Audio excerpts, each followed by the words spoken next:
If you do not find a way to make money while you sleep, you will work until you die. People print that sentence on t-shirts. They post it under photos of laptops on beaches. They treat it like motivational wallpaper, like something you read, nod at, and forget 5 minutes later. It is not motivation, it is mathematics. And mathematics does not care about your feelings, your intentions, or how hard you try. Welcome to the most dangerous trap in the modern economy, the employee trap. Most of you are currently selling the only asset you can never replenish, your time. You wake up, commute to a building you do not own, sit under artificial lights for 8 or 10 hours, and in exchange you receive a paycheck, a certificate of temporary value. That paycheck feels like security. It feels earned. It feels like proof that you are progressing. But look closer. You are trading irreplaceable hours for replaceable money. Money can be earned again. Time cannot. Every hour you sell is permanently removed from your life inventory. This arrangement feels normal. It feels responsible. It feels adult. Society applauds it. Your family approves of it. Banks reward it. But in the world of capital allocation, in the world of exponential wealth, this behavior is considered fragile. Why? Because time is finite inventory. Imagine you owned a store with only 24 products on the shelf each day. Once you sell those 24 units, you are done. No matter how strong demand becomes, no matter how skilled you are, no matter how much customers are willing to pay, revenue is capped by inventory. That is your life as an employee. This arrangement feels normal. It feels responsible. It feels adult. Society applauds it. Your family approves of it. Banks reward it. But in the world of capital allocation, in the world of exponential wealth, this behavior is considered fragile. Why? Because time is finite inventory. Imagine you owned a store with only 24 products on the shelf each day. Once you sell those 24 units, you are done. No matter how strong demand becomes, no matter how skilled you are, no matter how much customers are willing to pay, revenue is capped by inventory. That is your life as an employee. You have 24 hours. Subtract sleep, subtract commuting, subtract basic survival. What remains is what you can sell. Even if you become highly paid, a surgeon, a lawyer, a consultant charging $1,000 an hour, you are still operating under the same ceiling. If you stop working, revenue stops. The machine shuts off when you do. This fragility is not accidental. It is structural. Let us examine where this mindset originates. It begins long before your first job interview. It begins on the industrial conveyor belt we call the education system. For 12 to 16 years, you were conditioned. You were trained to sit still for extended periods of time. You were trained to complete tasks assigned by authority figures. You were trained to raise your hand to speak, to ask permission to move, to wait for instruction before acting. You were trained to memorize information, repeat it on command, and be rewarded for accuracy rather than originality. You were not trained to own. You were not trained to allocate capital. You were not trained to analyze balance sheets, negotiate equity, or identify asymmetric opportunities where small risk produces large upside. The modern education model was structured during industrial expansion. Its purpose was efficiency and order.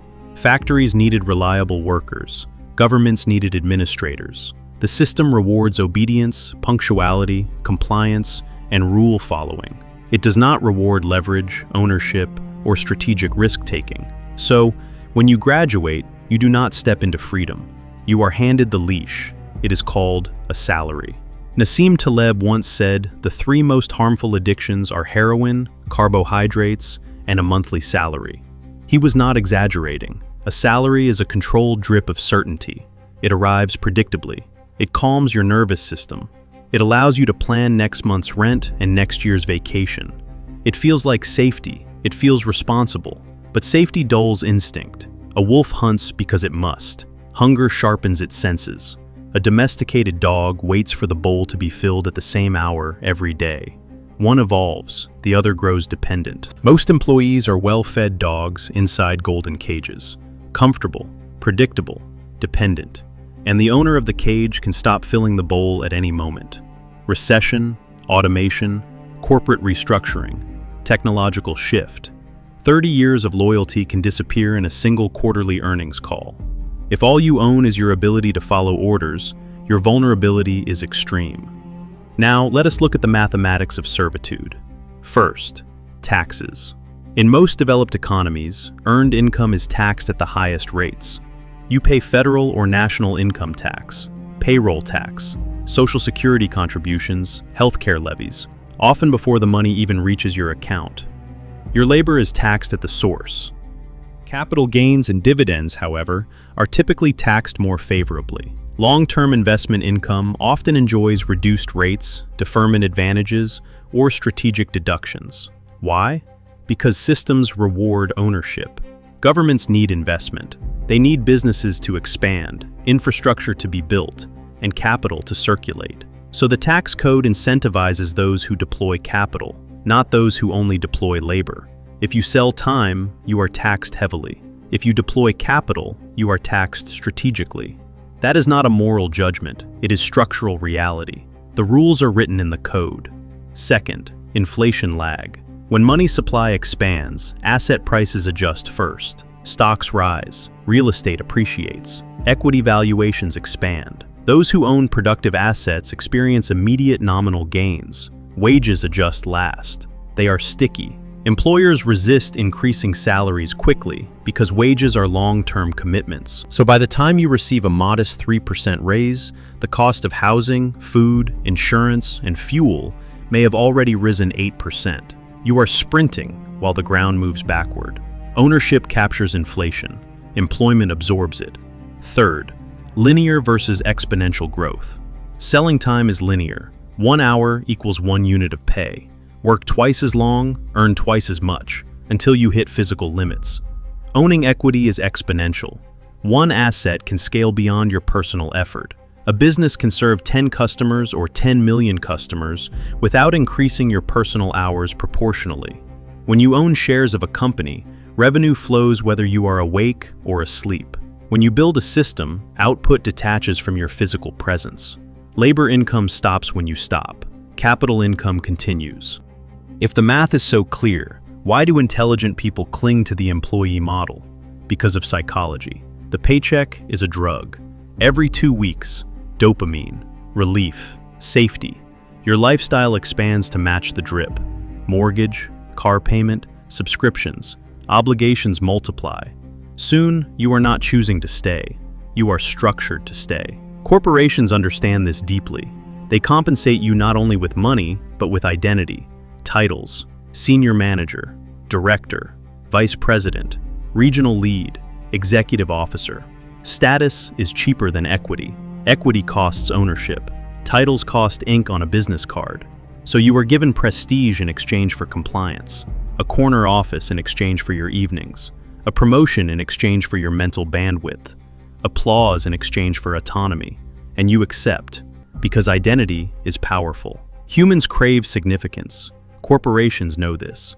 They cannot distribute ownership to everyone, but they can distribute hierarchy. They can create ladders. They can manufacture importance. You begin introducing yourself through the company's lens. Your value becomes entangled with your title.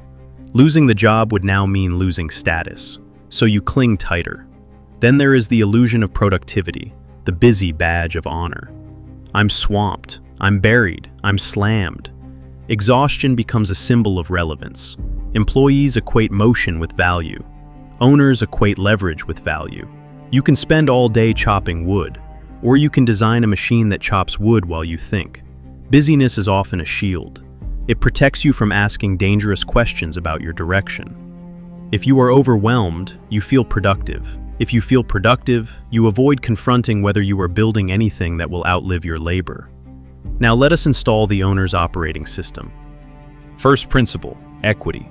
If you do not own a piece of something, you will forever rent your existence. Equity is ownership. It is a claim on future cash flows. It is participation in upside without proportional participation in effort. When you invest in a company, you own a slice of its productivity. When you build a business, you own a system of value exchange. When you hold shares, dividends arrive whether you are working or resting.